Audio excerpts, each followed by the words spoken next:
And last but not least, we've got our final from team faculty, Dr. Mark Farmer.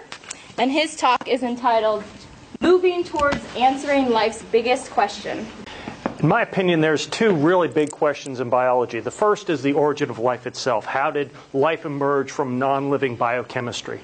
The second question is, from those earliest cells, how did it diversify into the wondrous, beautiful world that we see today of biodiversity? And that's a question that was largely answered by Charles Darwin.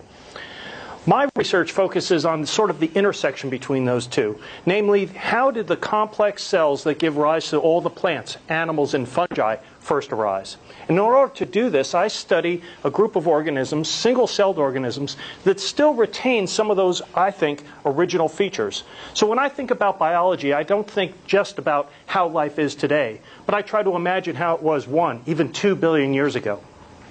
In my laboratory, we're studying one such structure, the cilium.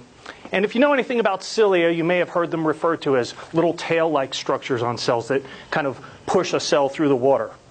But in the organism that I work with, Paranema, it uses its cilium in a variety of different ways. Sure, it can use it to move through the substrate, but it can also use it to feed itself. It can use it to detect obstacles in its way. It can use it to sense light. It can even use it for lovemaking. And I'm not going to show that one. We think that the mechanism by which this takes place is related to a group of proteins known as IFT that are within the cilium. And the IFT complex actually moves up one side of railroad tracks, deposits its cargo at the growing end, and comes back down the other side. And in doing so, it actually changes the shape of the membrane of the cilium. And we think that this small change in shape is what's responsible for allowing these cells to do something unusual, which is to glide along the substrate.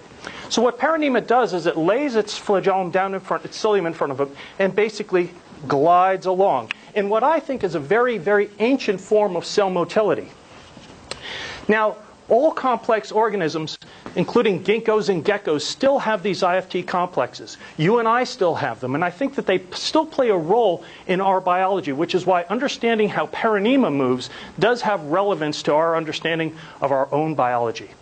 Now, if someone came from another galaxy and wanted to know how humans construct buildings, we wouldn't hand them the blueprints to a skyscraper. We would show them a hut with its simple ideas of a wall and a roof and a door by which you go in and out. So in terms of what I do in biology, I study the huts. Thank you.